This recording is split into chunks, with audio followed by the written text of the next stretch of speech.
Reanudar grabación y ahora sí. Bien.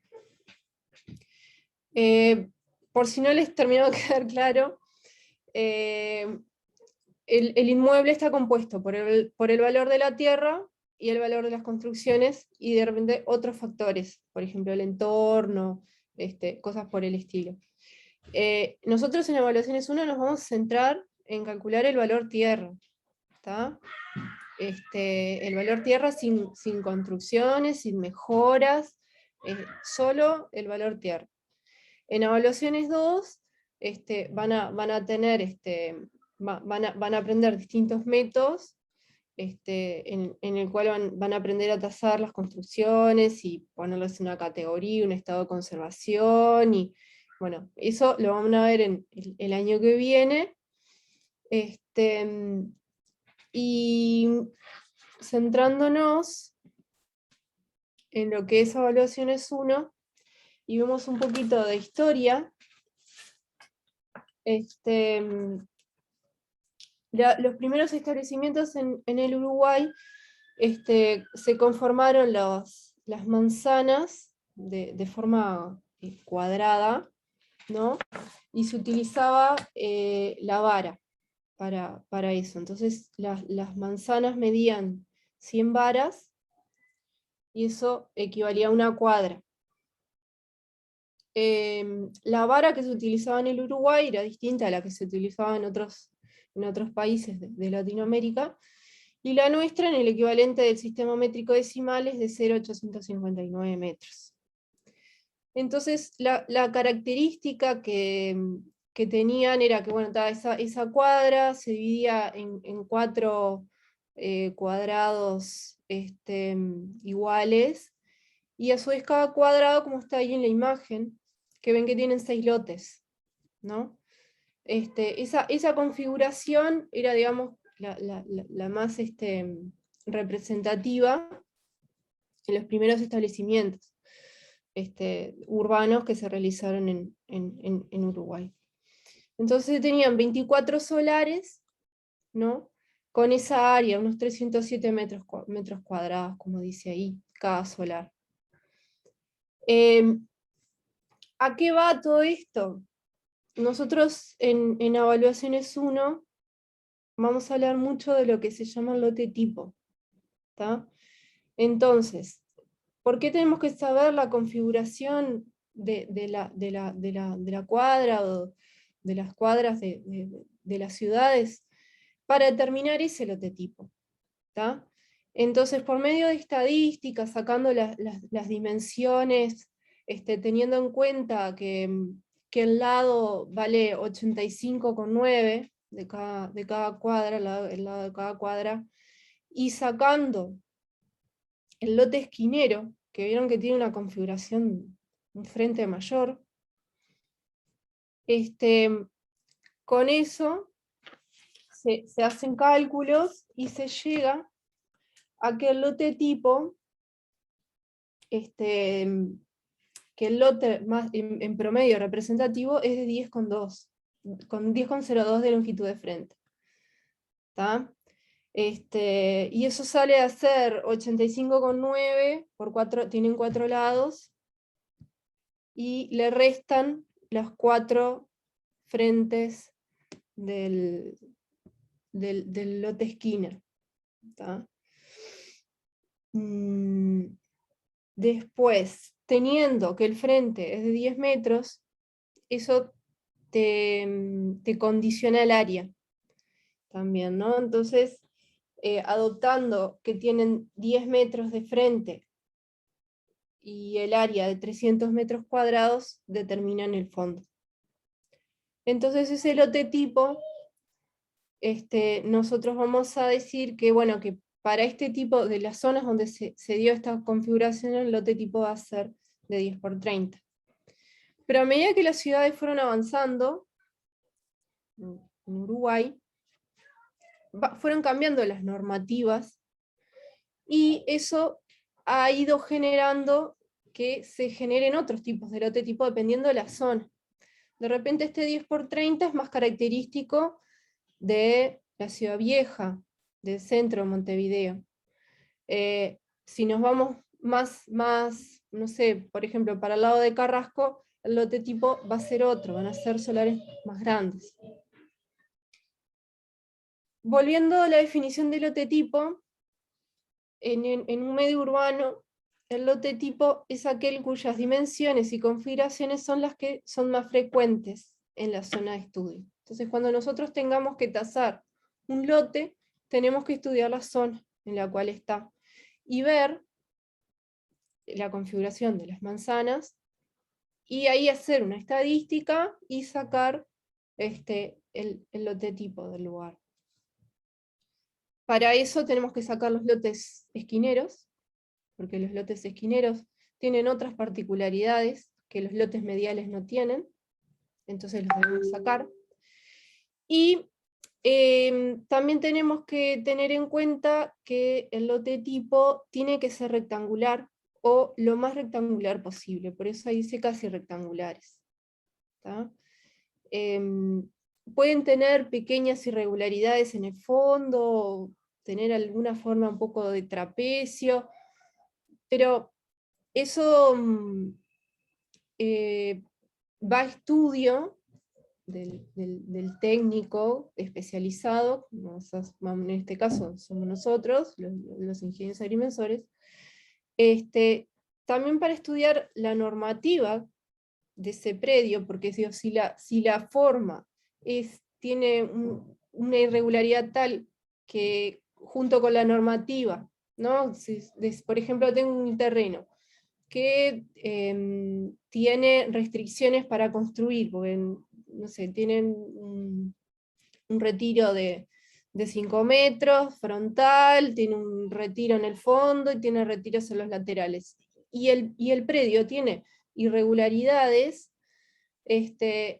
quizás con esas restricciones normativas y la irregularidad del lote, hace que pueda construir una casa muy pequeña, de 40 metros cuadrados. Y quizás si estoy en una zona que es residencial, donde los vecinos, o sea, esa zona está dedicada a la vivienda de familias, quizás esa construcción no sea adecuada para la zona, y eso va a terminar influyendo en el valor del lote. ¿Tá? Entonces, tenemos que tener en cuenta, disculpen, ¿están sintiendo un WhatsApp? Ahí están las leyes de Indias que dice Marta, lo de las 100 varas de la cuadra. Y, disculpen, voy a cerrar el WhatsApp, porque si no va a sonar y sonar.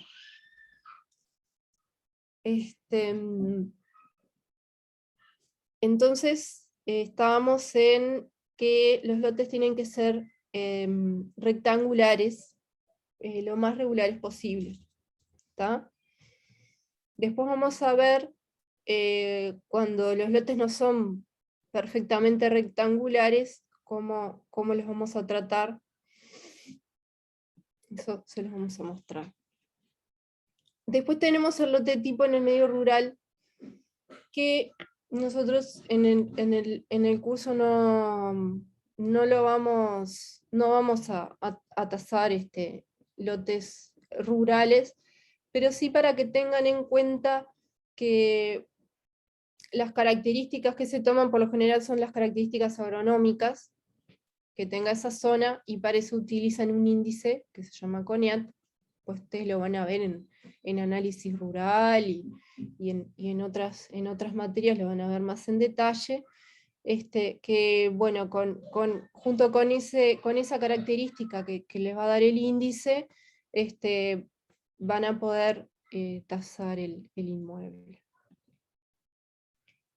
Después acá les quería mostrar los distintos lote tipo que han surgido en el Uruguay. Ven que les dije que a medida que la normativa iba avanzando, iba cambiando. Ahí entró Juan Duró.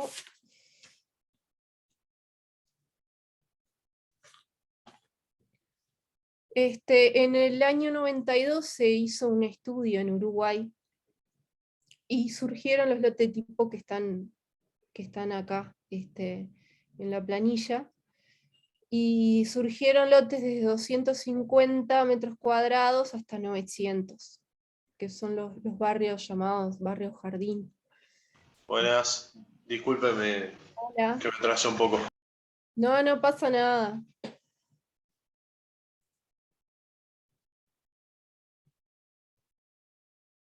Entonces ahí tienen el área, la profundidad y el frente. ¿Está?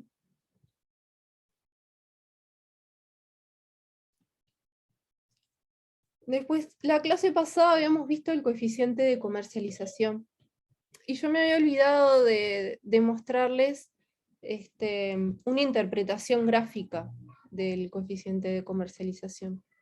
Entonces, si nosotros tenemos la gráfica de precios en función del tiempo, no sé si se acuerdan que el coeficiente de comercialización, el K, era el valor de mercado dividido el valor intrínseco, ¿no? Y el valor intrínseco era la suma de todos los costos que generaba al inversor hacer construir.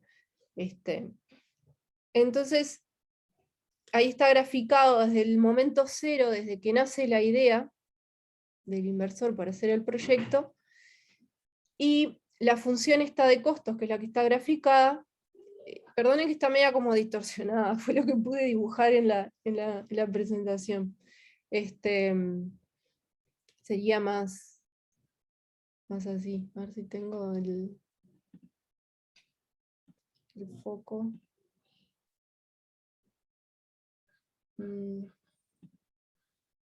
Bueno.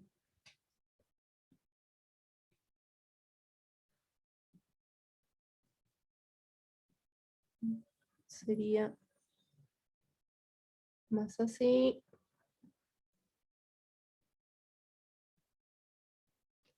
No, no tan lineal. Bueno, eso se desaparece y el foco no me lo deja usar. Perfecto. Entonces, el área bajo esta curva serían los costos hundidos, o sea, sería el valor intrínseco, lo que le costó al inversor hacer el proyecto. Y a medida que eso empieza a comercializarse, o sea, se pone a la venta, podíamos tener tres casos, ¿no? ¿Se acuerdan? Uno era cuando el valor intrínseco era igual al valor de mercado, era que eso gráficamente quiere decir que esta área de acá se iguala al área de acá, ponele que se va a dar como por acá. Después está este caso que está planteado acá con el asterisco, que es cuando el negocio fue pésimo, digamos, se tuvo que vender a un precio que no produjo ganancia, produjo pérdida. Y después está el caso favorable, el que sí da, dice, el área excede el gasto inicial. Esto era como para dejarles un poquito más claro, darles una idea gráfica de lo que era el coeficiente de comercialización.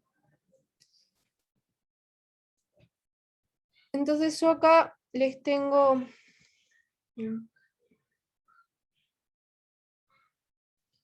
Marta les aclaraba que en evaluaciones 2 vamos a ver avalúos rurales, que eso es el año que viene. Bien.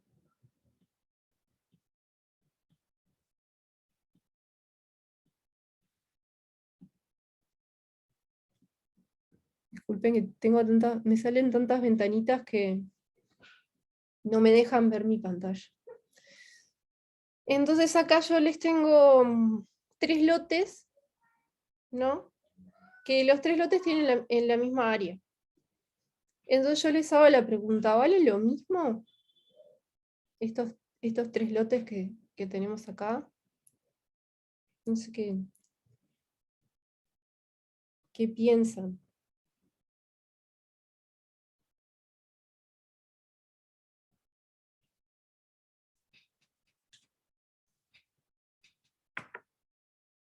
Y no, dale, el de la esquina no tiene más alineación. O sea, no tiene un retiro más grande que los otros dos. Y está más afectado por los retiros porque tiene retiro de los dos lados, por las dos calles. Después tiene otra particularidad, que tiene dos frentes. Tiene dos frentes a dos calles. Eso le da otras características. Después, ¿qué más? ¿Qué más pueden observar?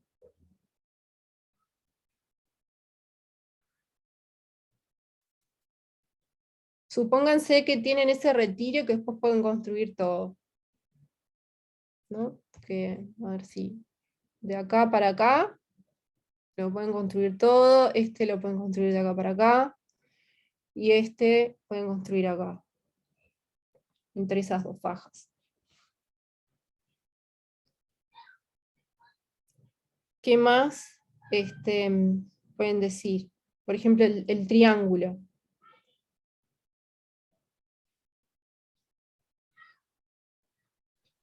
Tenés mucho menos terreno aprovechable ahí. Ahí va.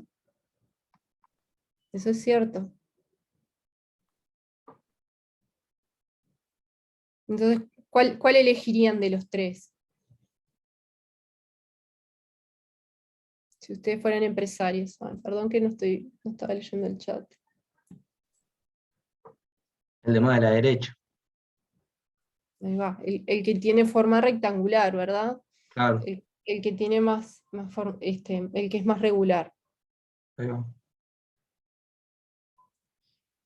El triangular sí se ve más afectado. Ahora vamos a ver Perdón, Florencia. sí, Esto lo vamos a ver cuando veamos el cálculo propiamente dicho, pero es capaz que si es un comercio con una parada de ómnibus enfrente, voy a poner un comercio del hijo la esquina, dependiendo de la zona. Vamos a ver que va a depender mucho del uso, ¿verdad? Que se le va a dar al predio, digamos, algo que tiene que ver con el uso predominante de la zona, pero eso lo vamos a ver.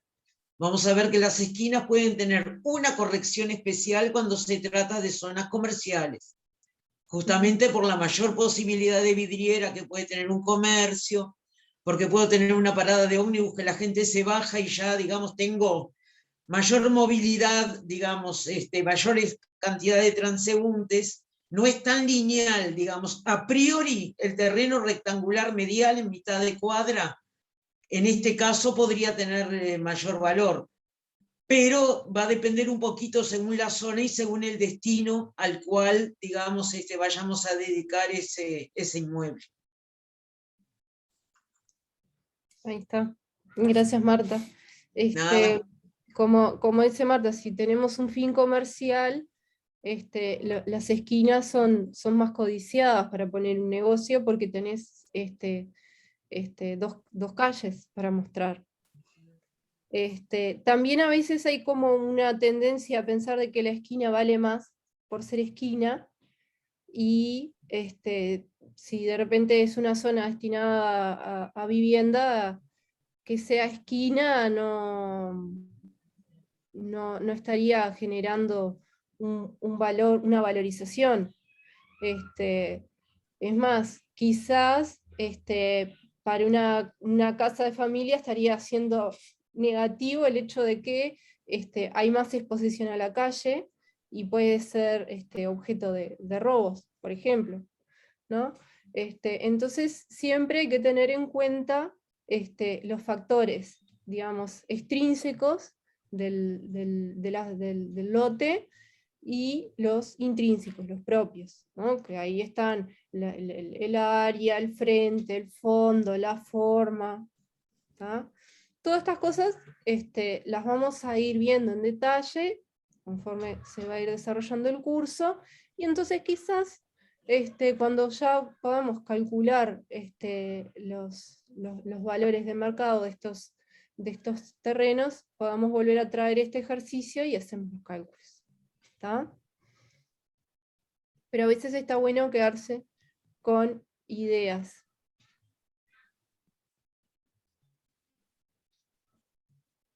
Entonces es necesario tener el lote tipo, que es como nuestro referente.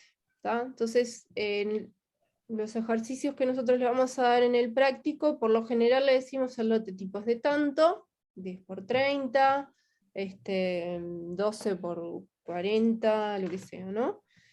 O se lo damos, y si no se lo damos, ustedes pueden asumir 10 por 30, ponele, ¿tá? Que es el más común. Y si están en el parcial nos preguntan y le vamos a decir, tomen el lote tipo tal, ¿tá? Pero no está mal a veces hacer una suposición. Entonces aquí en esta diapositiva tenemos el concepto de homologación. ¿Qué es lo que pasa? Nosotros tenemos ese lote tipo que va a ser nuestro referente, tiene una medida de 10 por 30. Y yo el lote que voy a tasar, de repente no va a tener esa medida, no va a tener ese frente, no va a tener ese fondo, no va a tener esa área. Entonces, como yo voy a tener el valor de ese lote tipo, voy a tener que ese lote tipo tiene un valor de tanto, yo voy a tratar de calcular mi lote a tasar con ese dato de ese valor y llevándolo a esas condiciones. Por ejemplo, le hago la corrección por fondo. Mi lote tiene un fondo de 40 y lo voy a comparar con el del lote tipo que es de 30. Tengo un frente de 12 y el frente del lote tipo es de 10. Ahí también tengo otra corrección. El área me cambió también, entonces voy a tener una corrección por área. Si ese lote no es perfectamente rectangular y tiene alguna forma triangular en el fondo o otro, bueno, lo que se les ocurra, pongan que no lo pueden calcular como un área de un rectángulo, sino ya se parece más a un trapecio, ahí vemos las correcciones que llevo. Ahí sería por la forma. La forma, si estamos hablando que tenemos una forma triangular, tenemos dos formas de triángulos. A ver si puedo. Capaz que mejor que escriba con esto. Acá. Por ejemplo, este triángulo,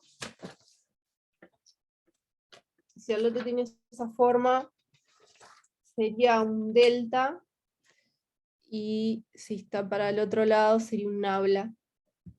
Entonces, si ustedes tienen el frente,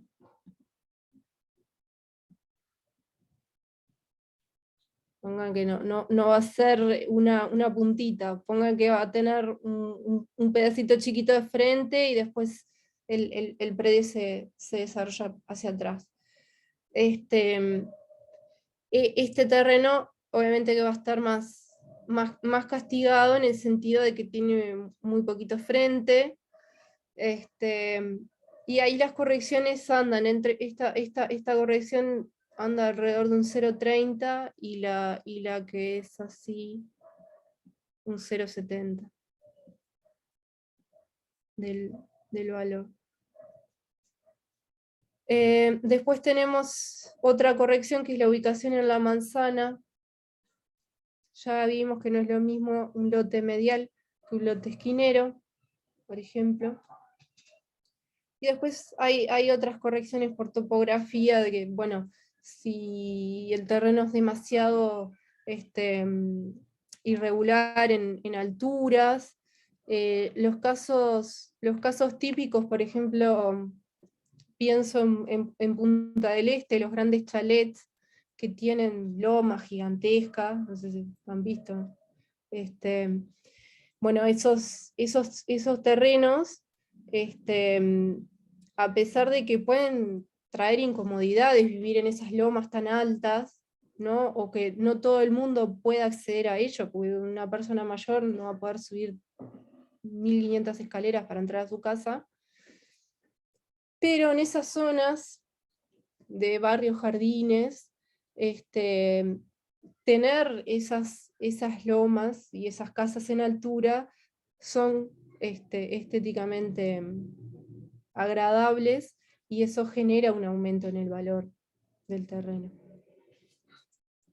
En cambio, si tenemos terrenos que están hundidos, o sea que la cota está por debajo de la cota de la calzada, de la calle, esos terrenos va a haber que nivelarlos, va a haber que rellenarlos, y eso tiene un costo. Entonces, eso que tenemos que rellenar, hay que tenerlo en cuenta en la valorización en ponerle el valor al predio. ¿Está?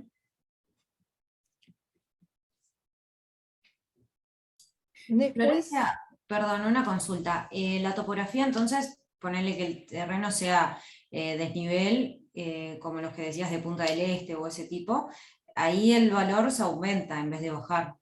sí. Bien. Sí. Bueno, quizás que en un medio más, por ejemplo, pienso en las casas que están ahí enfrente a arquitectura, que ven que hay unas lomas, hay una loma gigante ahí. Bueno, esas propiedades que para acceder tienen que subir un montón de escaleras, ahí están limitando la cantidad de compradores que puedan acceder a ese inmueble. Entonces ahí el precio puede llegar a verse disminuido, digamos, ¿no? Todo depende del fin que se le dé. Si esa zona está destinada para casas, para vivienda, ese desnivel, esa gran altura puede llegar a perjudicar en el valor, o que no todo el mundo quiera vivir ahí. Entonces, al bajar la demanda, puede bajar el precio, ¿no? Bien. Después, otra cosa que es importante es la fecha del dato. Cuando yo tengo un precio de un inmueble, ya sea una compraventa, ese dato no puede tener una antigüedad mayor de 4 años, y eso si estamos en una situación estable en la economía. En momentos de crisis, quizás 4 años es mucho, 4 años para atrás. Y ahí sacando los casos extraordinarios de crisis, también hay que hacer una homogenización por el tiempo, ¿tá? Y es llevar ese valor a valores actuales, y bueno, ahí es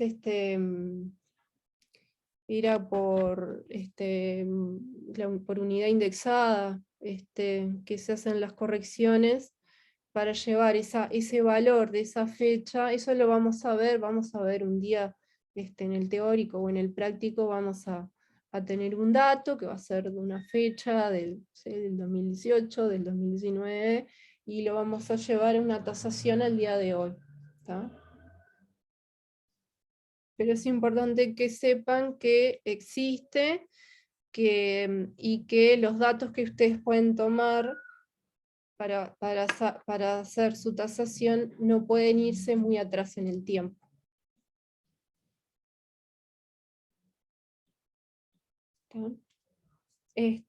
Acá tenemos las fórmulas de corrección por fondo. Florencia, eso diría esperar al teórico para dar eso, porque hay que dar otras cosas antes. Si querés mencionarlos. Las correcciones. Sí, claro, pero es netamente teórico, ¿no? Pero si querés mencionarlo, no hay problema. Está. No, yo era para poder empezar a hacer algún ejercicio, porque si no, Claro, estamos en el horno. bueno. Pero está, si querés te lo No, dejo. dale, empezá. Ojo que estás con Harper y usamos Hoffman Nail nosotros. Sí, están los dos. Ah, está. Ah, no Están lo los- veía. Está Sí.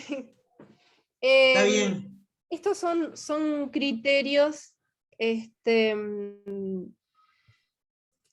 Harper y Hoffman Nail son criterios que se usan para caracterizar la ecuación esta que tenemos acá, que es una potencial. Bueno, esta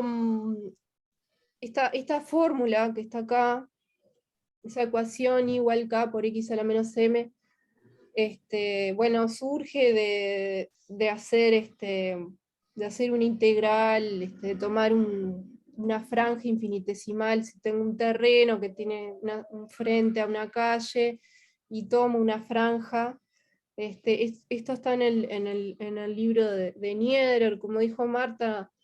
Nosotros no vemos de dónde sale la fórmula, la vamos a utilizar, pero para los curiosos está y la pueden leer. Entonces, esta ecuación sale de una integral,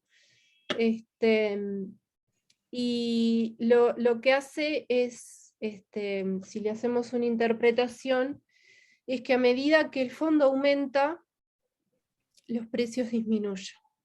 Tenemos valor en función del fondo, y según unos criterios que vamos a utilizar Harper o Hoffman Nail, y hay otros más que también los tienen en el libro, estos valores son el M. Entonces, la corrección por fondo no va a ser la raíz cuadrada del fondo lote tipo sobre el fondo lote a tasar, si es Harper, y si es Hoffman-Nail, es fondo lote tipo sobre fondo lote a tasar a la 0,415. Y estos son valores que se usan siempre así, y dependiendo del criterio que usemos, ponemos. Si usamos Harper es 0,5 y si usamos Hoffman-Nail es 0,415.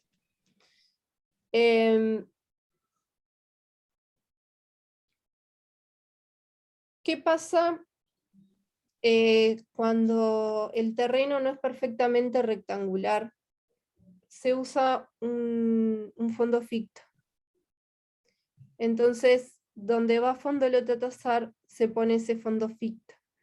Que el fondo ficto lo que hace en realidad es como mi largo del terreno es variable. Ustedes se están imaginando tipo un trapecio, ¿no?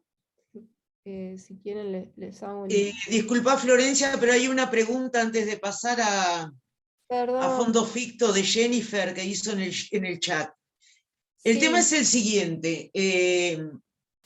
Vamos a ver en el teórico, necesariamente voy a repetir algo de esto. Hay distintas formas de estudiar la variación hacia el fondo del valor del metro cuadrado. ¿Qué es lo que estamos haciendo? Estamos viendo cómo varía el valor del metro cuadrado hacia el fondo. Entonces surgieron reglas desarrolladas por distintas personas, como ser Harper, como ser Hoffman Nail, hay otra que se llama 4321, en fin, hay toda una serie de reglas. En particular, se analizó que para el caso de Uruguay, la que más se adecua a los valores en el caso de Uruguay es la de Hoffman-Nail. Por lo tanto, que eso lo van a ver después en el práctico. Si tenemos, por ejemplo, un terreno a tasar, imaginemos que es de 10 por 45, como esa disminución de valor es hacia el fondo, o sea, en forma continua va bajando hacia el fondo, de acuerdo a esa función exponencial que está ahí dibujada, ¿qué vamos a hacer? El valor del metro cuadrado por el área y por una corrección que va a ser igual 30, si el lote de tipo es de 30, dividido 45 a la 0,415. Con esto les estoy contestando la pregunta de Jennifer, que sí, que lo más usual es que se adecue a Hoffman-Neil la corrección por fondo en el caso de nuestro país. Eso era contestarle a Jennifer. Dale, buenísimo, sí. No estoy muy pendiente del chat. Cuando Dale, miro- seguí que yo estoy atenta. Dale. Bien. Cecilia Joral. A ver. Recién entró. Bien. ¿Tá? Entonces, estas correcciones por fondo son las que vamos a usar. Que les muestro no tengo la fórmula escrita acá. Después tenía la corrección por frente, pero la dejamos para después. Y capaz que les muestro esto más básico antes, de cómo se procede para tasar. Yo tengo un lote, ¿no? El lote a tasar. Si ese lote es igual al lote tipo, tiene las mismas dimensiones, el valor de la tierra va a ser el valor unitario del lote tipo por los metros cuadrados de terreno. Si ese lote a tasar no es igual al lote tipo, es que aparecen estas correcciones. Entonces, el valor del terreno va a ser el valor unitario del lote tipo por el área en metros cuadrados de tierra por las correcciones que correspondan. Esa es como la metodología a seguir.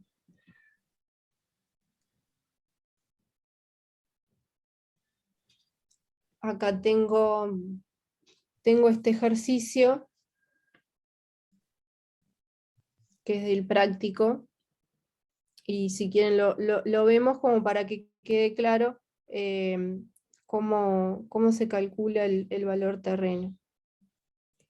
Dice, si el valor del terreno de la figura es de $320.000 y se encuentra en una zona cuyo lote tipo es de 10 por 30, calcule el valor unitario del lote tipo considerando solamente la corrección por fondo. Acá nos dicen que obviemos todas las correcciones, las otras correcciones, y que solo tomemos la de corrección por fondo. Eso por la letra del ejercicio, nada más, y como para poder tener un ejemplo. Entonces, el terreno ya está calculado, ya se sabe cuánto vale. Nos piden que calculemos el valor unitario del lote tipo.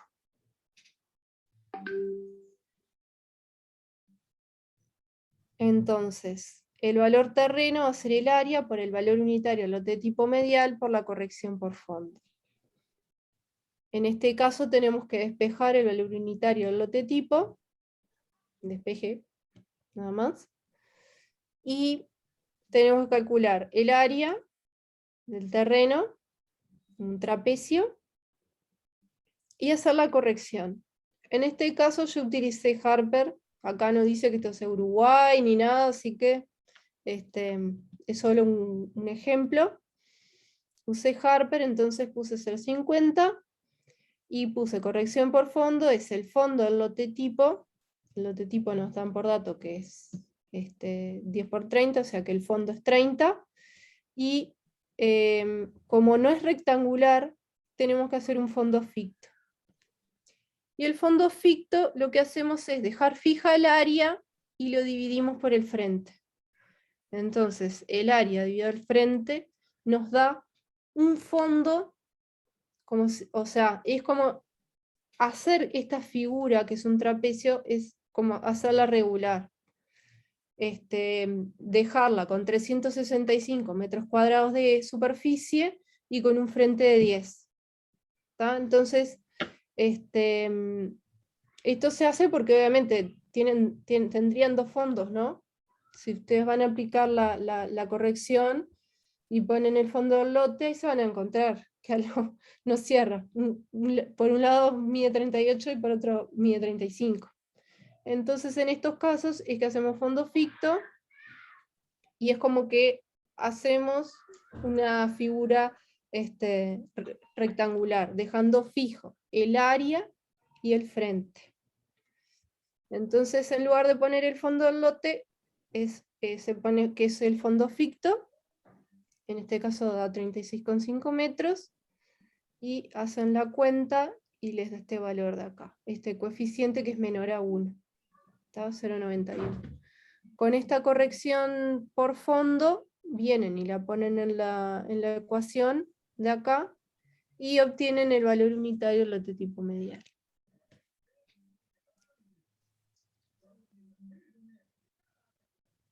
Después acá tenemos otro ejercicio que en este se usó Hoffman-Neil para la resolución, para el cálculo de la corrección por fondo. Entonces el ejercicio dice así: si el valor unitario de un lote tipo medial de una zona es de $130 el metro cuadrado, ¿cuál será el valor del terreno rectangular medial de 15 metros de frente por 45 de fondo? Y acá nos pide que el lote tipo es de 12 por 40. Entonces acá tenemos el valor del terreno, es el área por el valor unitario, el lote tipo medial, por las correcciones por fondo y las correcciones por frente. Las correcciones por frente yo los salteé. En este caso van a ver que solo fijarse en una planilla. En este caso, como el lote es de 15 metros de frente, la corrección es 1, o sea, no lleva corrección. Pero sí está bueno que sepan que es el valor del terreno es el área por el valor unitario por correcciones. Y ahí van viendo, según el caso, qué correcciones hay. Fondo, frente, forma, área.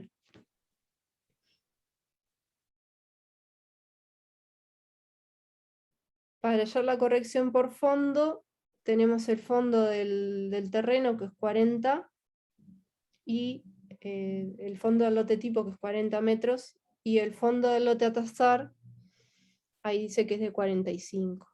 Entonces esa cuenta es 40 sobre 45 a la 0,415, que es porque estamos utilizando Hoffman-Neil.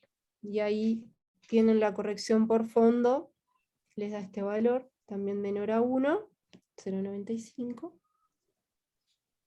O sea, quiere decir este valor, al ser menor a 1, que está bajando el precio, ¿no? Está sacando valor. Pero yo no entendí por qué la corrección del frente es 1.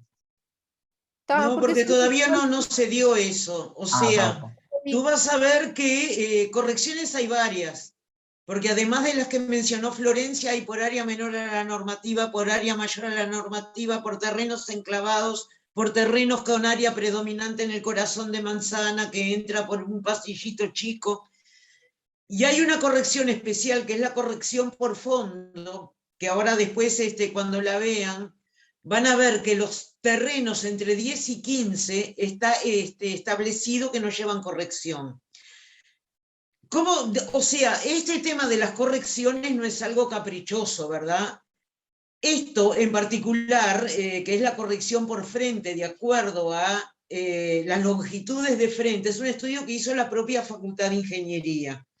Nosotros, digamos, la facultad nuestra, estudiando cómo es que varía el dato de inmuebles a través de compraventas, moviendo solo una variable, dejando, digamos, quietas las otras. Entonces se estudió a través de desarrollo de modelos, que los frentes, yo dije 10 y me equivoqué, entre 9 y 15 metros no llevan corrección. ¿Por qué? Porque la mayoría de las normativas de fraccionamiento del país establecen para fraccionar terrenos entre 9 y 15 metros de frente. Como que es una longitud de frente bastante estándar. Y eso provoca que justamente esos terrenos con ese frente no lleven corrección. Obviamente que después, como dijo Florencia, va a haber que combinar todo, ¿no? Porque puede ser un terreno de 18 metros de frente, 74 metros de fondo, triangular, que sale a 2 calles, no esquina, etcétera, etcétera, por debajo de la topografía de la calzada frentista. En fin, podemos tener una cantidad de variables que van a hacer que cada ítem lleve su propia corrección.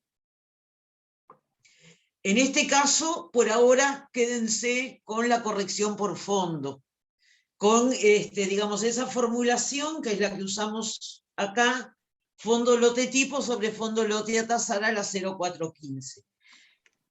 Y tengan en cuenta que se pueden encontrar con un terreno menor de fondo que lo que dice el lote tipo. Supongamos que el terreno puede tener 20 metros de fondo, ¿verdad? En una zona que tiene un lote tipo de 30. Ahí vamos a tener un factor mayor a la unidad. Vas a dar 1 con algo.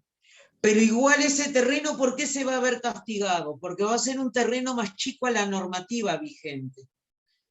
Entonces, el aprovechamiento que se le puede hacer a ese terreno, digamos, por un lado va a dar mayor que 1 y por otro lado, por corrección por área, que es otro factor que vamos a ver más adelante, va a disminuir el valor.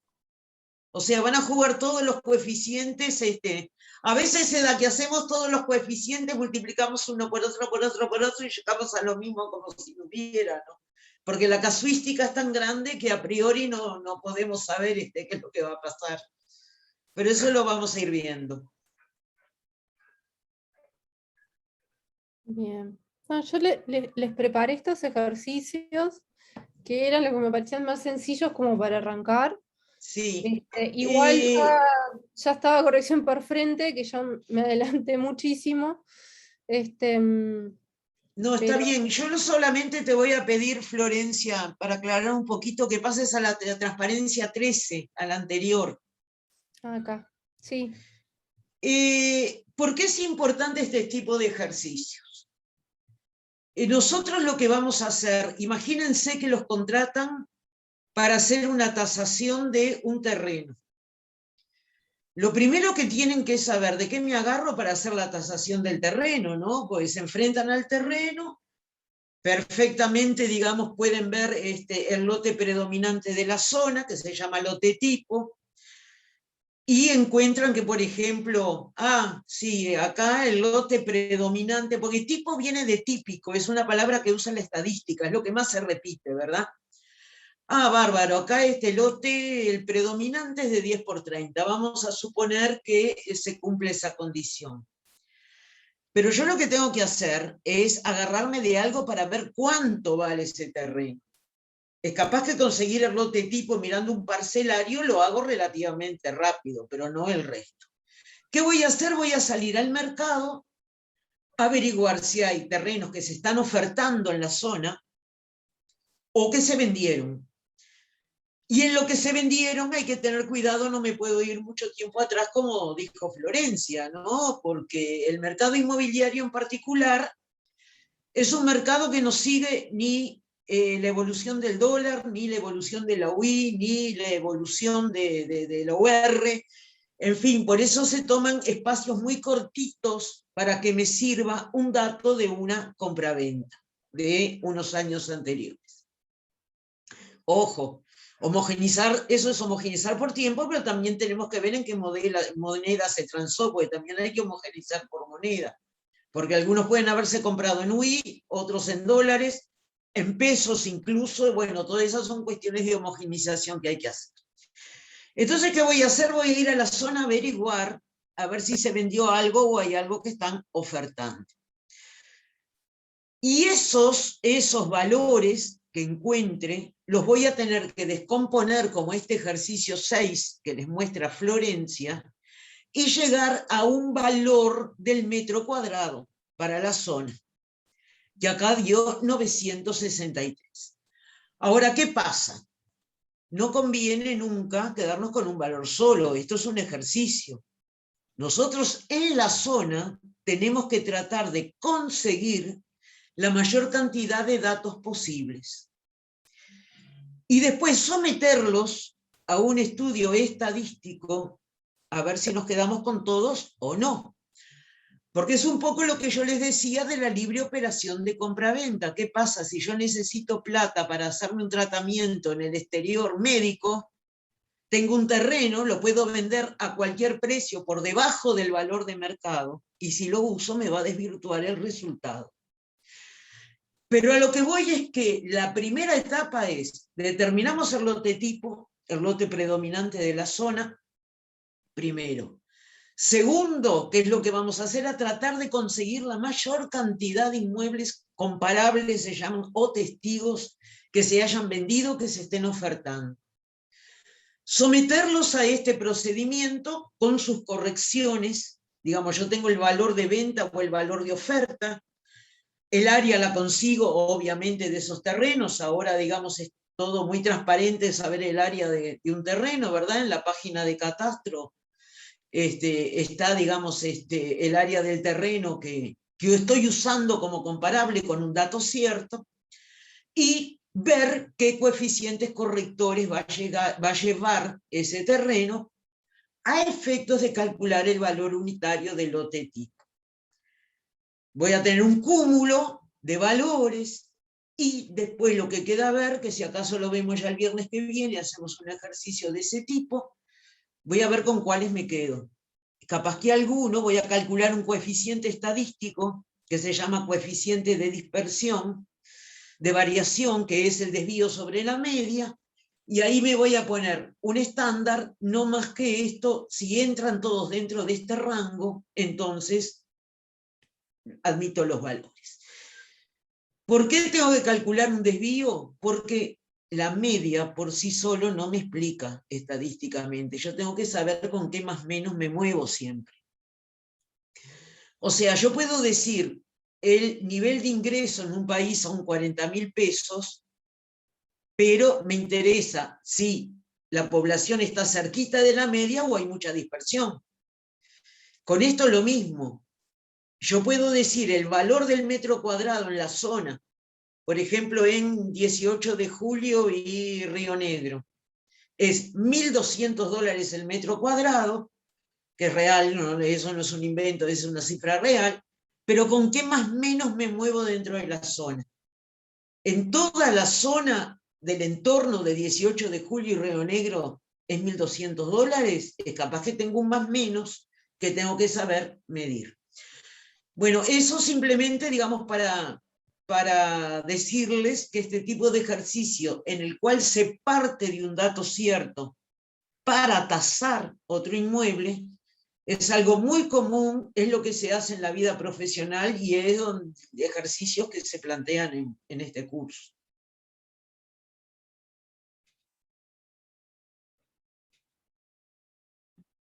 Bien, Marta.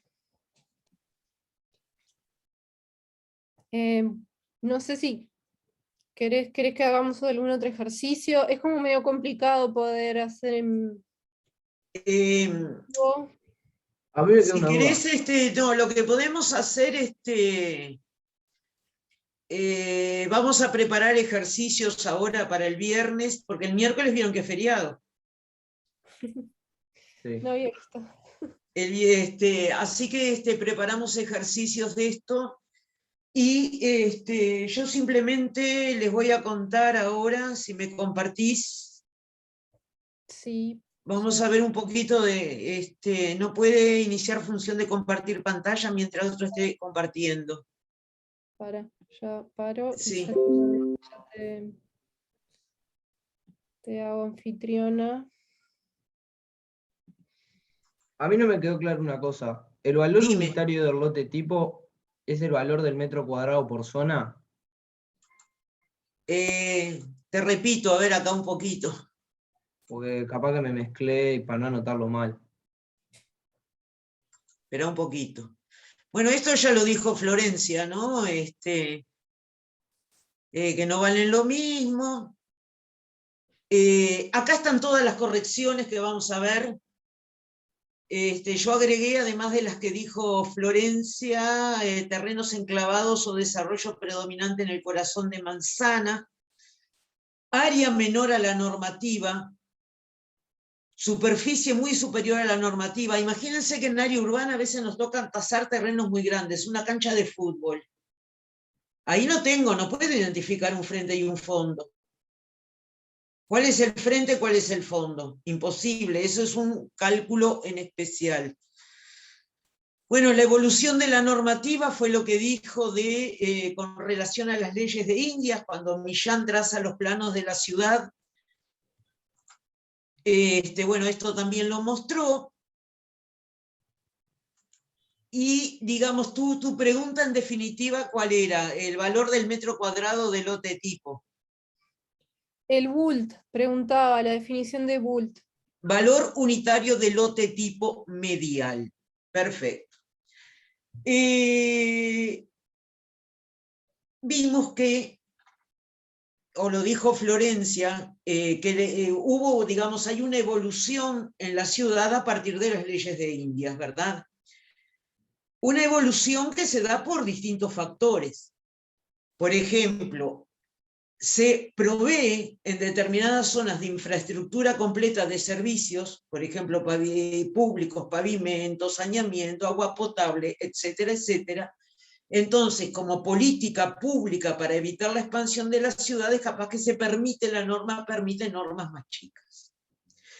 Por otro lado, el urbanista puede entender que determinados barrios hay que preservar su carácter de paisajistas, como puede ser Carrasco, como puede ser algún sector de Punta del Este, Maldonado, u otros departamentos. Entonces, ¿qué es lo que va a hacer el urbanista? Definir lotes más grandes con menor ocupación en planta baja de posibilidad de edificar. Por ejemplo, en los centros de las ciudades, generalmente se permite edificar el 100% en planta baja del terreno, lo que se llama factor de ocupación del suelo. Mientras que en Carrasco pueden haber zonas donde te permiten edificar solamente el 35% del suelo. Esos solares, esos tamaños de solares que fueron evolucionando según la normativa, ya sea con fines paisajísticos o con fines de aprovechamiento de la ciudad, conforman, digamos, una predominancia en determinada zona que, por ejemplo, en Ciudad Vieja, como dijo Florencia, sea repetitivo el lote de 10 por 30 y es capaz que en Carrasco es repetitivo el lote de 15 por 40, como en Ciudad de la Costa, 600 metros cuadrados. Esos terrenos se llaman lote tipo, el que más predomina en la zona. Y a ese lote tipo se le asocia un valor unitario, un valor del metro cuadrado, que va a depender de la zona propiamente dicho.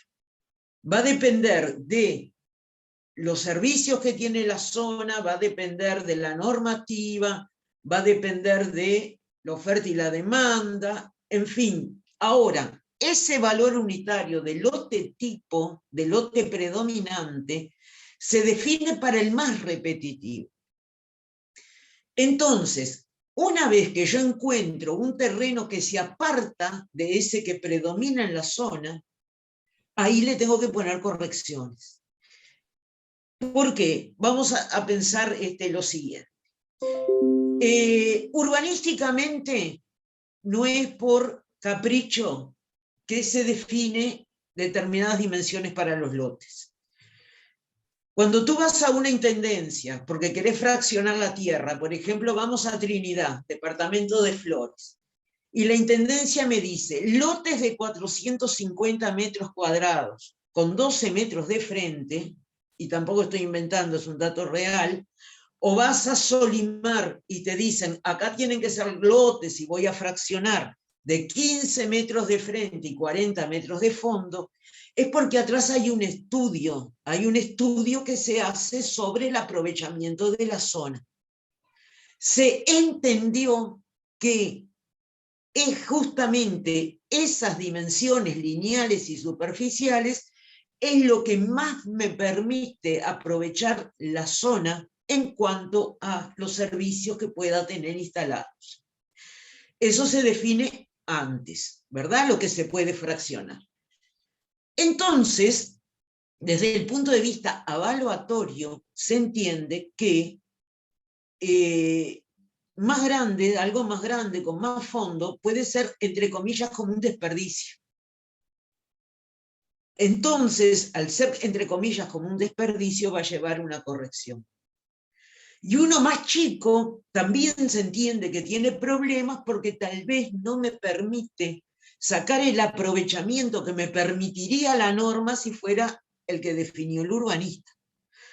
¿Por qué? Porque voy a tener temas de retiros, como ya dijo Florencia, voy a tener temas de factor de ocupación del suelo, de qué porcentaje puedo construir en planta baja para esos terrenos, etcétera, etcétera. Por eso van a llevar correcciones sobre ese valor del metro cuadrado que calculamos para el lote predominante, el lote que se consolidó a través de la norma, de la normativa. Nos podemos encontrar, digamos, el caso en que miramos una zona y no encontramos ningún lote predominante. Eso también puede ocurrir. Hay zonas donde no podemos leer, fue tan, digamos, un crecimiento tan desordenado, si se quiere, de la trama urbana en esa zona, que no podemos encontrar ninguno predominante. ¿Qué lote tipo uso? Voy a usar el que dice la norma. Voy a ir a la norma de la intendencia, y si la intendencia me dice, puede fraccionar terrenos de 12 por 30, por ejemplo, o de 15 por 40, o de 10 por 30, si yo no encuentro en la microzona y alrededor un lote que vea que se repite, entonces tengo que ir necesariamente a lo que se estableció como, digamos, lote predominante para la zona, porque ya les digo, a nivel territorial, de estudios territoriales, siempre atrás hay un estudio que dice por qué ese lote tiene que ser de esas dimensiones. Y eso que está atrás tiene que ver con la densificación de la ciudad, evitar, por ejemplo, que la ciudad se expanda, las ciudades se expandan. El área central de Montevideo, ¿por qué se permite construir 100% entre bulevar y bulevar, me refiero, en terreno de 10 por 30? Para aprovechar que estoy cerca, digamos, que tengo infraestructura de transporte, de servicios públicos, o sea, para aprovechar, digamos, esas condiciones de la ciudad. Pero también puede ser que lo que se pretenda en la definición de esa normativa es otras condiciones que tienen que ver con el paisajismo, con barrio jardín. Generalmente ahí rompemos el esquema de la manzana cuadrada, hasta se rompe ese esquema de la manzana cuadrada de las leyes de Indias, y vamos a encontrar manzanas con curvas y contracurvas, ¿verdad? Otros juegos territoriales, no digamos la típica manzana de leyes de Indias. Y si vamos a Colonia de Sacramento, ni siquiera tenemos leyes de Indias. Fue fundado por los portugueses, ¿verdad? Ahí vamos a tener otros lotetipos y otras conformaciones. Manzanas en punta, no digamos manzanas cuadradas como podemos tener con el esquema español. En fin, pero lo importante es, buscamos la predominancia. A esa predominancia le llamamos lote tipo. Si no encontramos ninguna predominancia, vamos a lo que dice la norma. Y a ese y para ese lote tipo, una vez que definimos su frente y su fondo, vamos a calcular el valor del metro cuadrado. Y ese valor del metro cuadrado es el que vamos a aplicar para tasar los terrenos que estén en la vuelta de ese en el cual le conseguimos el dato. Entonces, Florencia, un poco lo que yo te propongo para el viernes que viene es agarrar un parcelario y, digamos, tipo invento, aunque no salgamos a buscar valores de mercado, pero imaginarnos que queremos tasar un terreno cualquiera y que tenemos 4 o 5 datos de compra-ventas en la vuelta.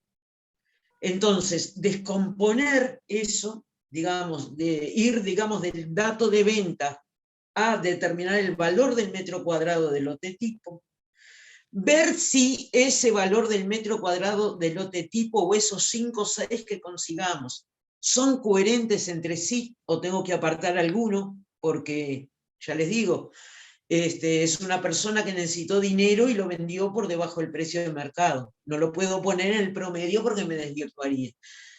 Y, digamos, tasar con ese dato el valor del terreno que nos están pidiendo. Y si acaso, digamos, por lo menos para la primer parte del viernes, vamos a considerar terrenos de frente 9 a 15 antes de dar la corrección por frente. Después vamos a jugar con la corrección por frente.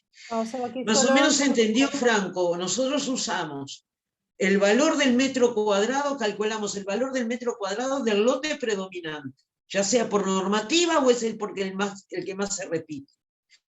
Y todo aquel terreno que se aparte en forma, frente, fondo, topografía, etcétera, etcétera, de ese predominante, es el que va a llevar correcciones.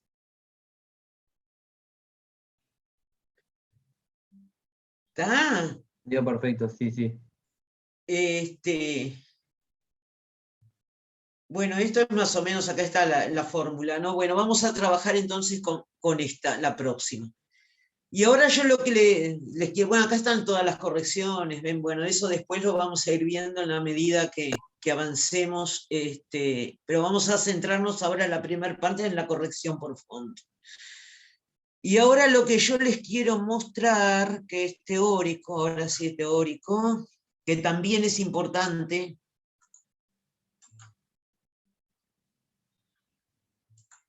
los principios que rigen la valoración inmobiliaria. Estos son, digamos, principios generales que son importantes, vamos a ver que son importantes para la valoración y que muchas veces algunos de estos principios los vamos a usar al momento de tomar decisión con lo que está pasando con nuestro valor de tasación. Son principios generales que rigen para área urbana, para área rural, para inmuebles construidos, muchos de ellos, pero digamos que es importante tener en cuenta. Dentro de estos principios generales, que es netamente económico, tenemos este principio que es el principio de anticipación. Estos principios lo que nos tratan de dar es pautas de por qué, cuál es el motivo por el cual determinados bienes tienen determinado valor, o sea, tratan de explicarnos desde el punto de vista económico, no desde el punto de vista evaluatorio. Marta, perdona que te interrumpa, pero Dime. no se ven las diapos. No se ven las diapos, mirá vos. No las estamos viendo. Estamos viendo tu pantalla, pero se ve negra, ¿no? Claro. Vamos a ver por qué.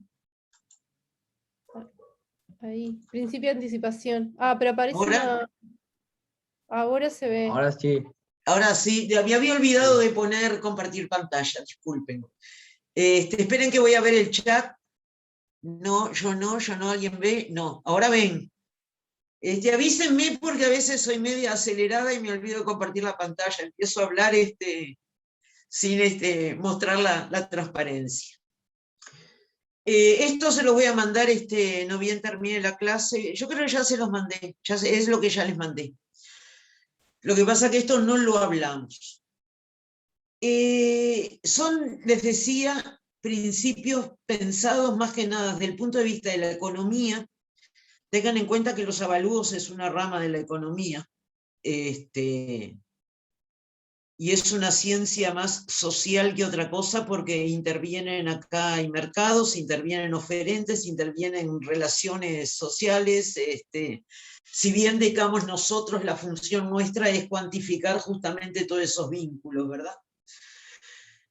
Y estos principios tratan de explicar, desde el punto de vista económico, ese valor al cual nosotros llegamos con nuestra técnica de la ingeniería evaluatoria. Y fíjense que algunos van a decir, claro, cómo no, es evidente.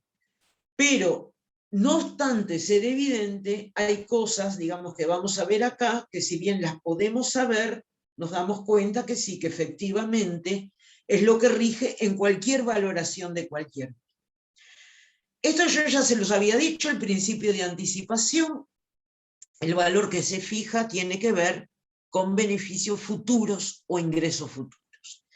Y yo les decía en una clase que es imposible que vayamos a comprar un inmueble y que no empecemos en ese momento a decir, bárbaro, acá voy a poner un mueble de tal tipo, acá voy a poner cortinas de tal color, cómo me gustaría esto, acá, digamos, mi mesa de trabajo, acá la compu, en fin, eso lo hacemos, incluso inconscientemente lo hacemos. Y también les decía que cuando vamos a una tienda a comprar una ropa, también a priori ya pensamos, esto tal vez me quede bien. O sea, esos son todos principios de anticipación, que cuando voy también a comer una hamburguesa con no sé qué, también yo ya a priori digo, esto me va a gustar, así que me voy a comprar esto. Es inevitable que se dé el principio de anticipación en las cosas más simples que consumimos, hasta las más complejas, porque obviamente que comprar una casa es una decisión más compleja que comer una hamburguesa, obviamente, pero que siempre va a estar presente ese principio de anticipación. Beneficios para uno o ingresos también de futuro, porque capaz que yo compro ese inmueble para ponerlo en alquiler, para tener una renta de esos inmuebles. Es capaz que ese es mi pensamiento a priori al momento de adquirir ese inmueble. Entonces, siempre un principio de anticipación que va a tener que ver justamente con el valor de los bienes. También se llama principio de adición. Principio de cambio. Hay un concepto en economía que se llaman capitales equivalentes. Por ejemplo, la casa con determinada cantidad de dinero, o el inmueble en general, no necesariamente una casa, ¿verdad? Puede ser un local comercial, puede ser una industria, puede ser lo que sea. Generalmente se asocia con una cantidad de dinero, y a ese dinero y a esa casa se va a decir que son capitales equivalentes en el momento del intercambio. Ojo, puede ser una casa por otra casa, puede ser una permuta, puede ser un trueque. O sea, cualquier intercambio que se dé entre bienes de distinta naturaleza, no necesariamente dinero, son capitales equivalentes, y la interrelación que se da entre ambos capitales es el principio de cambio. Que hay una cosa importante, el principio de cambio es objetivo. ¿Por qué? Porque ese principio de cambio, ese valor que le damos al inmueble, va a tener que ver, bueno, en el caso del terreno, que es lo que empezó a desarrollar Flor, tiene que ver con el frente, con el fondo, con la zona, con una cantidad de correcciones objetivas que se le va a hacer. Pero como a su vez va a tener una construcción, tiene que ver también con la conservación de esa construcción, de la edad, qué tipo de construcción es, para qué lo quiero para demoler y construir, la quiero para reciclar, la quiero para vivir, etc. Entonces, el principio de cambio es el cambio del inmueble, en nuestro caso a través de un valor, que es el que vamos a dar en forma objetiva. Y que no hay que confundir con, después lo vamos a ver, el principio de uso, pero vamos ahora antes, principio de crecimiento, equilibrio y declinación. Esto, digamos, se establece como que la construcción, el inmueble, ya les digo, estos son principios tanto para construido, algunos para construidos y otros como para baldíos, como que pasan por distintas etapas. Se construye, entonces hay un aumento de la demanda, generalmente. Es un poco, digamos, la gráfica que les mostraba Florencia de en una etapa constructiva, por ejemplo, un conjunto habitacional, que tenemos primero unos costos hundidos, donde están, digamos, el movimiento de tierra, la compra del terreno, todo eso. También está el marketing y lo que puedo estar haciendo de propaganda para poder vender, ¿no? Lo que se llama venta en el pozo, entrar a vender antes de que esté construido. Los costos hundidos que están por debajo de la línea del tiempo, como lo mostró Florencia. Hay un punto donde ya salen al mercado los inmuebles, que es cuando se empiezan efectivamente a vender. Generalmente hay una pendiente un poquito alta en ese momento, que es lo que se llama la fase de lanzamiento, ¿no? Como que generalmente se venden, hay distinta velocidad de colocación en el mercado con el paso del tiempo, que no es constante con el paso del tiempo. Y hay una etapa entonces de crecimiento que puede haber demanda para esos inmuebles. Puede llegar el momento en que se saturó y hice más construcciones de las que el mercado está dispuesto a adquirirme en ese conjunto habitacional y se estanca. Y puede suceder incluso que no se conserven las construcciones que se erigieron y empiece una etapa de declinación donde, digamos, ese deterioro que puede darse hace que vaya bajando la demanda y por consiguiente que baje el valor. Principio de conformidad o de homogeneidad. Y esto es válido para cuando hagan el ejercicio, que es un ejercicio que les vamos a plantear, de buscar un terreno para tasar. Es un ejercicio que van a tener que entregar, que va a ser muy parecido a lo que teóricamente vamos a hacer el viernes. Van a elegir un terreno de cualquier zona del país, urbano, obviamente, que es lo que damos este año, y van a tener que salir a buscar datos al mercado de terrenos que se hayan comprado u ofertado y que nos puedan servir como comparables o testigos. Bueno, esos terrenos va a haber que ver el lote tipo, va a haber que calcular el valor del metro cuadrado del lote tipo, pero tiene que ser en lo que se llama una zona homogénea. Yo si estoy tasando, me voy al extremo en, vamos a suponer, Piriápolis, no puedo ir a buscar como comparable un terreno a Melo. Y si estoy dentro de Piriápolis, no puedo, digamos, usar, si quiero tasar un terreno en la Rambla de Piriápolis, irme muchísimas cuadras para adentro cuando ya se diluye todo ese efecto que puede tener valorizante la Rambla.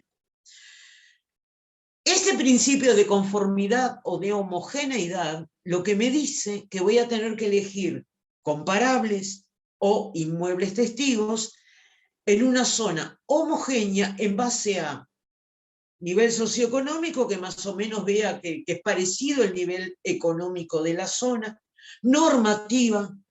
No me sirve, por ejemplo, si voy a tasar un terreno, encontrar uno que tiene 9 metros de altura, que le permiten construir 3 pisos, y otro que se está vendiendo que puede construir 10 pisos. Obviamente que ahí los valores son totalmente disímiles, porque en uno puedo hacer 10 niveles y en otro solamente 3. El de 10 niveles obviamente que va a valer más porque tiene mayor potencialidad, ¿verdad? Entonces, es un poco lo que dice acá. Sujeto es el inmueble a tasar, eso en la jerga se usa esa terminología. Voy a buscar terrenos que estén ahí en la vuelta con similitudes en área. Obviamente a lo que me refiero con área que, por ejemplo, tengo que tasar un terreno urbano dentro de las áreas óptimas o lógicas en el área urbana, si se vende una cancha de fútbol no me sirve como comparable porque ahí se me dispara, ¿verdad? Son cosas distintas. Ubicación, distribución, accesibilidad vial, servicios públicos, sistema de transporte, etc.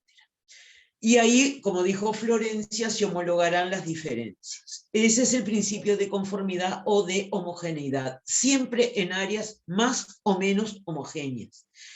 Recuerden también algo que decimos, no hay nunca dos terrenos iguales, ¿no? Aún sean dos terrenos iguales de un fraccionamiento, baldíos, uno va a estar al este, otro al oeste, o al norte, o al sur, y ya ahí hay una diferencia. Nunca vamos a encontrar dos terrenos iguales, o dos inmuebles iguales. Mayor y mejor uso, esto ya tiene que ver más con las construcciones. Ustedes saben que, pero tiene que ver también con la normativa de la tierra. Hay zonas dentro de los departamentos que la planificación territorial define: residencial exclusiva, residencial de usos mixtos, mixta con control, digamos, de industrias, polifuncional. ¿Qué quiere decir una zona polifuncional que puede hacer, digamos, en un terreno, o un comercio o una vivienda, por ejemplo? Puedo darle más de una función. El principio de mayor y mejor uso me va a decir que voy a tasar de acuerdo a lo que me dé más valor. Ese es el principio de mayor y mejor uso. Y también tienen en cuenta lo siguiente, pero eso más para construcciones, pero para que les quede redondita la idea. Ustedes vieron que es muy común en los países, no solamente en Uruguay, sino en varios países, por ejemplo, una casa o un inmueble con destino vivienda, que hacen un restaurante en la casa, pero sin hacer infraestructura. Aprovechan que tiene 2 baños, lo único que hacen es sacar, digamos, el mobiliario familiar, entrar a poner mesas, sillas, lo transforman en un restaurante. Acá a la vuelta de Facultad de Arquitectura había, digamos, un caso y hay otros también.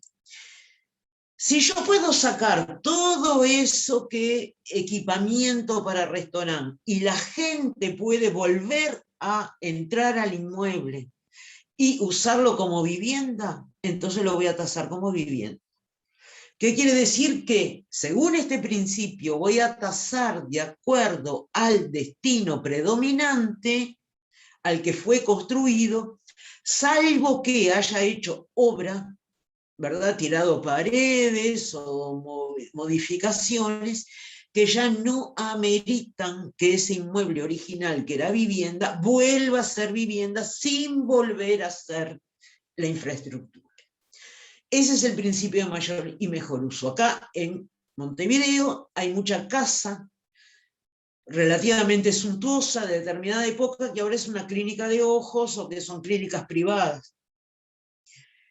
En esas construcciones hicieron modificaciones, tiraron paredes, adecuaron, hicieron más gabinetes higiénicos, la adecuaron para un nuevo uso, dejó de ser vivienda. Entonces, en ese caso sí, va a ser tasado como centro asistencial, por ejemplo, de salud.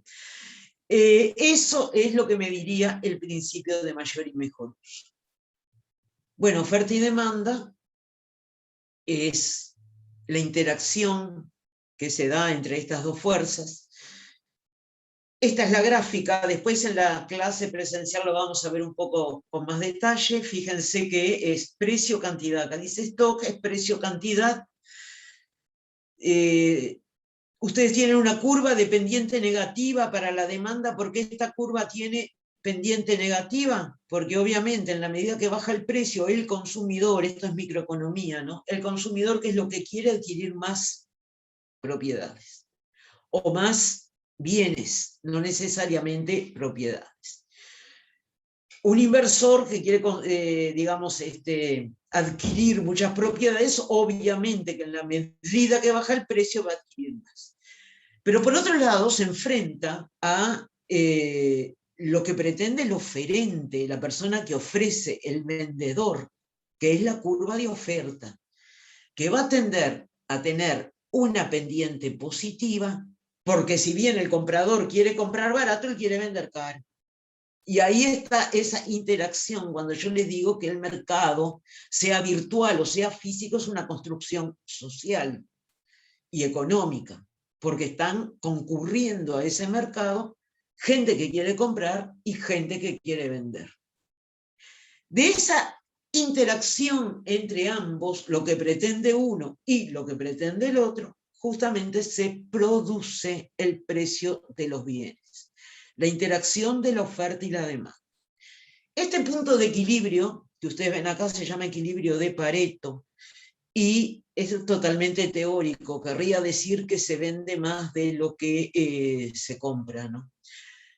Y lo que vamos a ver, sí, en la próxima clase presencial, dibujando en el pizarrón, es cuando tenemos demanda insatisfecha u exceso de oferta, en el caso del mercado inmobiliario, y ver cómo se forma el precio, en particular con la confluencia de esos dos elementos, de esas dos fuerzas, que es la oferta y la demanda. Entonces, principio de oferta y demanda, los bienes se mueven en base a la interacción de estas dos fuerzas.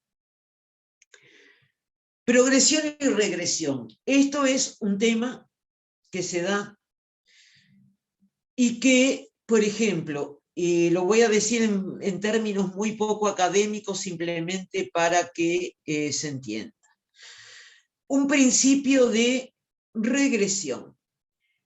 Imagínense que construyo una casa de $200.000 y la pongo en una zona donde las casas que tengo en la vuelta son mucho peores a la que yo construí, más allá del coeficiente de comercialización. Esto se lo digo como un principio económico.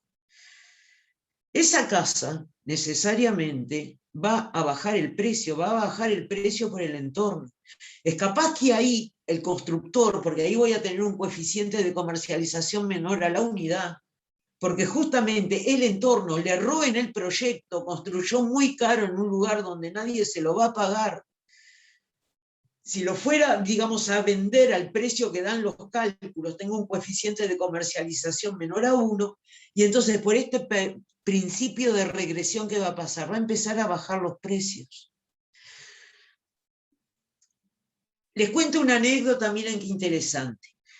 Un par de arquitectos de Ciudad Juárez, en México, yo estuve ahí en un concurso internacional de vivienda y me contaron esos arquitectos de Chihuahua y Juárez, norte de México.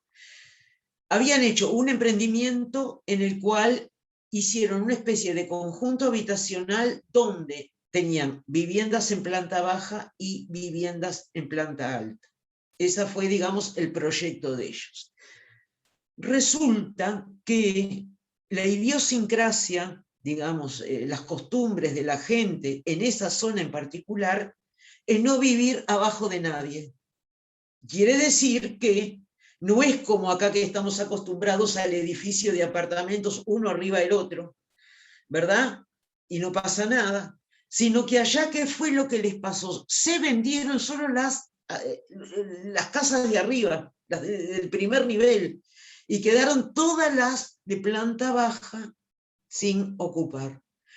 Obviamente que ahí se dio un principio de regresión, donde para poder justamente volver a ocupar esas casas en planta baja, necesariamente tuvieron que entrar a bajar los valores, porque el coeficiente de comercialización no daba.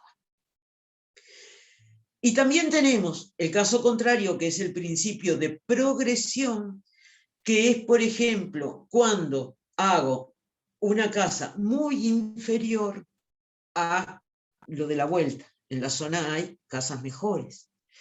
Esa casa es capaz que por el entorno a mí me da $150.000, pero puedo pedir un poco más porque ahí el entorno y las construcciones linderas y las de la vuelta son las que me están ayudando a justamente a mejorar el valor. Con estos principios hay muchísimas anécdotas en nuestro país, muchas obras, y no me refiero a un tema de fondos ni de mercado inmobiliario, digamos, de crisis, pero muchas obras quedaron paralizadas justamente porque este principio de progresión y regresión no cumplía, digamos, no estaba adecuado el objeto a construir para el entorno al cual iba dirigido, ¿verdad? Andalucía, por ejemplo, la zona de los gitanos en España, el gobierno de Andalucía en determinado momento decide, vamos a hacer conjuntos habitacionales para los gitanos. Perfecto, hacen una cantidad de conjuntos habitacionales para los gitanos. ¿Cuál fue la paradoja? Que no los ocuparon, que iban al conjunto habitacional y tenían las carpas en el medio de la calle y no ocuparon esas propiedades. ¿Por qué? Porque siempre atrás de un proyecto hay que pensar, digamos, en la idiosincrasia de la gente. Los gitanos, digamos, que no estaban acostumbrados a vivir en apartamentos, obviamente no los ocuparon porque su modo de vida era vivir en carpas. ¿Qué pasó con esos conjuntos habitacionales de Andalucía? Bueno, tuvieron que empezar a bajar los precios a otra gente, no a gitanos, para bajar el precio. A veces, digamos, a los diseñadores y a nosotros mismos nos cuesta pensar, digamos, poniéndonos en el lugar de las costumbres o de las necesidades de otras personas. En una casa, digamos, vamos a ver un tema que es muy interesante de funcionalidad, que se estudia en segundo año, que es cuando el baño está lejos de la casa. Hay que salir afuera para ir al baño. Hay casas así, o sea, tengo todo, pues tengo que, si llueve, tormenta o algo y quiero ir al baño, me tengo que mojar. Pero en el medio rural, por un tema de higiene, eso es necesario que sea así. O sea, estos principios de progresión y regresión de decisiones que tomamos nosotros, digamos, los profesionales arquitectos, los inversores, nosotros mismos, al momento de diseño, de construcción, etcétera, etcétera, muchas veces hace que le erremos en el valor esperado con relación a lo que el mercado paga. O sea, pila de ejemplos del entorno con relación al principio de progresión y regresión. Principio de sustitución, esto es más bien para construcciones, vamos a ver que de la misma forma que este año vamos a salir a buscar terrenos para hacer la tasación de un terreno, el año que viene vamos a salir a buscar inmuebles construidos para tasar un inmueble construido. Y este principio de sustitución, que ustedes van a decir, pero qué viva, que claro que es así, dice que un comprador racional no está dispuesto a pagar más por un bien si consigue otro más barato que le da la misma satisfacción. Obviamente elegimos lo más barato, que viva, van a decir, que de perogrullo, claro que es así. Pero hablas de un consumidor racional. Hay mucha gente que compra por emoción, usa el lugar del cerebro del emotivo y no el racional. Y nos podemos encontrar compras de inmuebles, como yo conozco, una vecina de mi madre que dijo, ¡ay, qué maravilla! Este apartamento estaba amueblado, al otro día cuando lo fue a ocupar vio una mancha de humedad gigante atrás de la cama donde tenía la dueña anterior. O sea, cuando se habla de un consumidor racional, es lo que la microeconomía en particular considera justamente para hacer sus análisis. Cuando dice cayó el consumo de tal cosa o aumentó el consumo de tal otro, es porque justamente se apartan todos esos casos especiales emotivos que a veces, que en todos entramos en algún momento en eso, nos lleva a comprar cosas que en una de esas, si hubiéramos pensado un poquito más, no lo hubiéramos hecho, ¿verdad? Yo lo hago, me doy cuenta que vengo al supermercado y ¿para qué compré esto? En el momento me emocioné, pero tal vez para un inmueble sea un poco más racional. Y por último, este principio de prudencia. Este año no, porque vamos a ver solo un método, pero vamos a ver el año que viene que hay varios métodos para evaluar. tenemos esto que vamos a ver ahora se llama costo de reposición depreciado, porque calculamos el método residual estático, calculamos, digamos, el terreno por un lado y la construcción por el otro, pero después vamos a ver que hay métodos multivariados, comparativos de mercado, en fin, una serie de métodos. ¿Y por qué principio de prudencia? Porque generalmente lo que nosotros acostumbramos a asesorar a los estudiantes, que hoy o mañana, digamos, van a ser o peritos judiciales, o se van a dedicar a los avalúos, profesionalmente, no como una mera opinión de valor, les pedimos que calculen por 2 métodos una tasación. Nos tiene que dar dentro de la tolerancia. Estaría mal si a priori les digo, por este método me dio 100.000 y por aquel otro método 250.000. Hacé todo de vuelta. Ahora, si por un método me da 100.000 o cualquier cifra, más o menos 10% el otro, como el avalúo no es una ciencia exacta, vamos a partir de eso, digamos, como premisa fundamental, no es una ciencia exacta el avalúo, siempre vamos a ver que hay un grado de subjetividad, más que nada con construcciones, cuando diga, para mí el estado de conservación es bueno regular, y otro me puede decir regular, o la categoría, etcétera, pero siempre me tengo que mover dentro de una tolerancia. Y más o menos 10% está bien. O sea, me da 100.000 y otro me da 110.000, perfecto, que dentro de la tolerancia. ¿Y qué me dice este principio de prudencia? Yo voy a presentar los 2 informes en el juzgado, si estoy en ese momento, digamos, actuando como perito. Pero le voy a asesorar al juez el más bajo. Ese es el principio de prudencia. O sea, ante 2 tasaciones, siempre voy a informar el precio más bajo y esto se llama principio de prudencia. Bueno, esto es un poco, digamos, los principios. Tenemos 10 minutos para que hagan preguntas.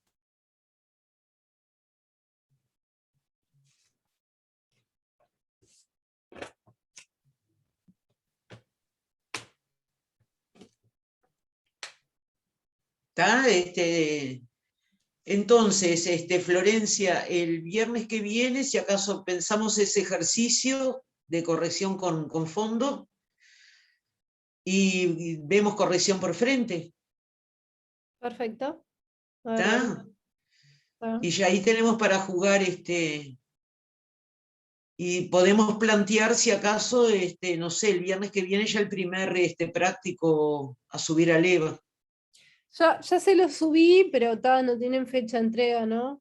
Ya lo tienen, pero después si acaso, no sé, pensalo, pero después del viernes que vamos a hacer algún práctico, ya fijar algunos días para que suban el primer práctico.